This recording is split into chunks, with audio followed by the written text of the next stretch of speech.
Welcome back to the Padilla Family Homestead. We are back out in the garden. If you are new here, this is a shared garden. We're in transition. We're staying with our friends. And this is a garden on their property. They do have 5 cats and a dog. So we put this fence up around the edge of the garden. For the most part, that has been working, but you're going to see here, I get the hose out because we're training one of the cats, the godfather of the cats, to not use the garden beds as a litter box.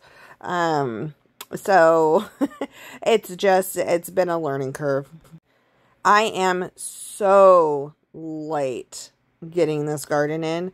I've had the seeds started. The plants are like they're like past their peak to get into the ground.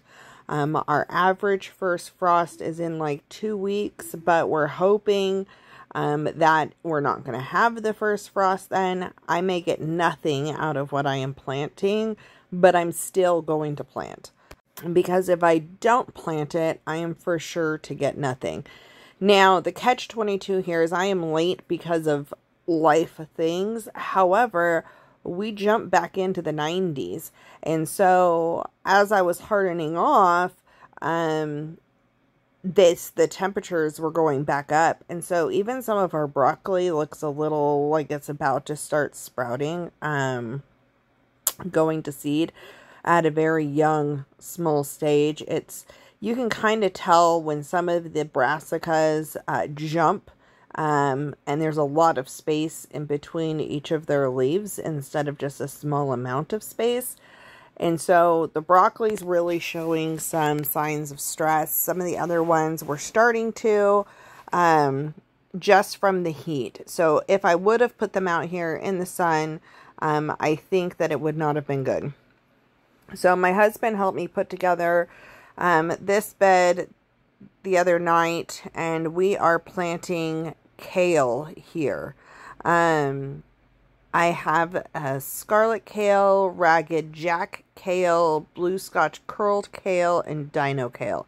I am hoping to keep this kale going through at least through December. If not longer. There is plans to get frost fabric. I don't think all of the beds are going to get frost fabric, but I'm hoping to get some for at least this one. Because we love kale, especially in our soups and stir-fried and so forth. 5 years ago, I would never have said that, so it's kind of funny. So these beds are on a slant. It's going down a hill. There I am, squirting the cat. So these beds are on a hill. And I learned with the summer garden that I need to put trenches in.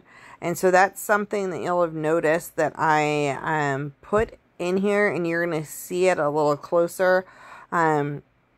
To catch the water so it doesn't just all pool at the bottom of each section of the bed. So this is a 4 foot by 4 foot section, and this bed primarily it would all pool right against that bottom board next to the peppers, and that is not good when it comes to growing plants, because some are going to get drowned out and other ones are not going to have enough water. And so I'm trying to put these trenches in. It did help with the peppers when I did it with them throughout the summer. It's helped with the carrots and the radishes. So I'm just carrying this on, and we will be planting in rows from now on, just to keep the watering better. So you can see a better view of that here. I'm doing 4 wide and only 3 deep in this bed, just to give more room for those trenches.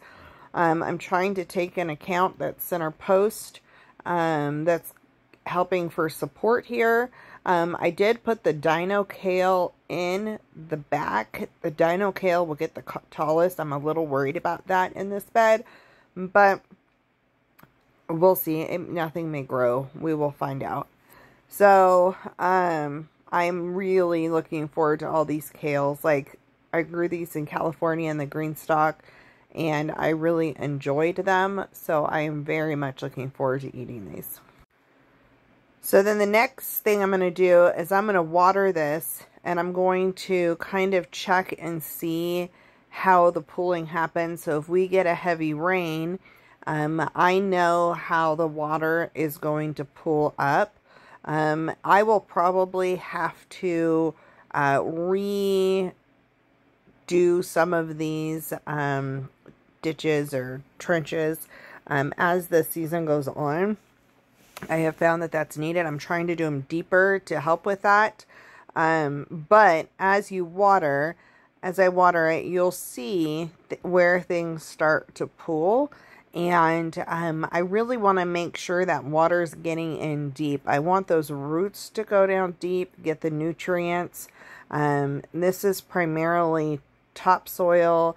It's not super nutrient soil. I did put in, a little while ago, I did put in some granular fertilizer and let it sit in there as I was prepping the beds, clearing stuff out of them.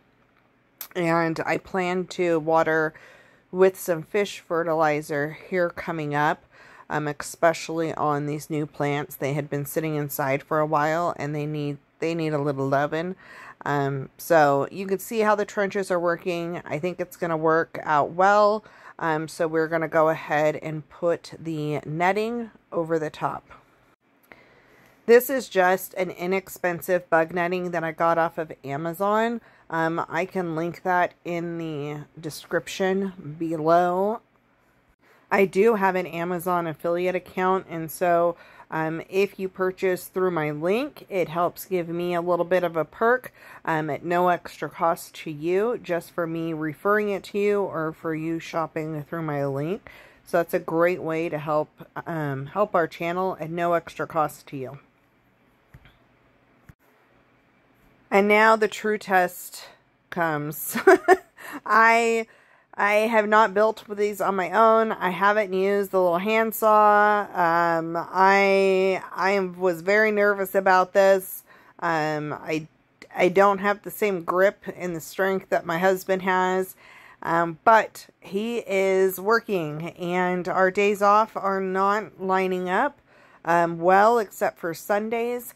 And so it is what it is. And so he taught me, it was after I got home from work the other night, he came out and helped me build the other one, and then made sure I knew how to use the saw appropriately and put this together.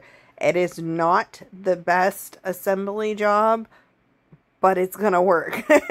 So I'm going to be proud of it at this point in time.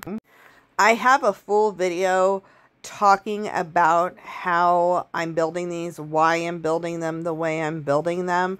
This one is probably not the best example of that, but we have some PVC. I'll put that link to that video in the description below.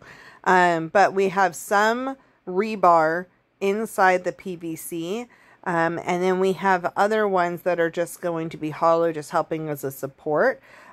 We did the rebar to help with wind events and so forth, and then and animals, but we wanted it to be light and movable. Now, when we are in our hopefully forever property, whenever we move, we are taking the PVC and the rebar with us. And so, at least that's the plan. And so we're not gluing it here, because we want to be able to take this down easily and to store it. And we don't have that capability here the same way that we plan to have on a future property. So, if this was on a permanent property, we would be gluing certain sections of this, getting it to stay firm. And withstand a little bit more pressure on things. But for right now, we are just putting it together. And so far it's been working. So I'm very thankful for that. So I do still need to order the frost fabric. We're going to go ahead and order off of Amazon this time, just for the sake of time and the sake of finances. And I will just put that frost fabric right over the netting, the bug netting that we have on. And that just will be a double protection layer, I guess. And I will show the watering through that and so forth, and give you my honest review of the frost fabric. So far, I'm liking the bug netting. I will say if it gets stuck on things, the netting can kind of pull, leaving bigger holes. But as long as you use your fingernail and kind of readjust it, those holes go smaller again, and it works just fine. So I don't have a bunch of bug riddled plants, so that's a good thing. So this bed is getting Brussels sprouts down the center, and cabbage on the side that I'm currently on right there. And then I'm going to put some calendula underneath on the other side, the side closest to you guys. And I'm putting the calendula underneath the netting because I want to harvest it for to dry for skincare products. And it's a huge magnet to cabbage loopers and the moths and so forth. And so it gets riddled with stuff and gets eaten pretty quickly. So I thought putting it under the netting would work better for me. I did lose one of my Brussels sprouts, which is what it is. And I don't have enough time. I don't have the bok choy out here. I pretty much lost that. So I just don't have enough time to grow more at this point. So I just spread out the calendula. That way it's not right at the corners. It's more towards the center of it. Hoping that helps the plants grow a little straighter and better. But I'm excited. I'm very excited to have this stuff in the ground, and I hope we don't have an early freeze. I hope we have a freeze closer to November. I'm not holding my breath though, because we're going from 60 degrees at night to 36 at night within the next week. So, it is what it is. Whatever happens, happens. I just know I will for sure not get anything if I don't plant this. And so this will hopefully give us a shot at some of these things. I'm not expecting a full head of cabbage. It's way too late in the season for that. But I am hoping to get some cut and come again cabbage. I've used my cabbage like that before. And so anything that helps alleviate some grocery costs with stuff that we already have started, that's a great thing. So again, I put in the big trenches to help with watering. I'm really hoping this works better right here. This one pulled really bad at the bottom. So this seems to be better. I'm hoping that each of these plants is going to get enough water, and that we are making this work to the best it can.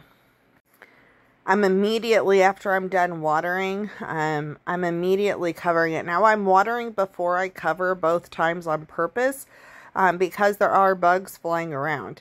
And so if anything had landed already on to my plants, I'm trying to make sure it's sprayed off right away. And hopefully they didn't lay any eggs or anything. But there was stuff flying around, and so I wanted to kind of get rid of them as quick as possible. And that's it for today. We have some brassicas planted. We have our kale planted. I'll give you a quick check-in on the other root vegetables. And then all I did is pop my seedlings underneath the already existing netting, and that's it. I hope that this inspires you to plant the seedlings you have started, even if you think it's too late, and we'll see you back here on the next video. Thank you for watching.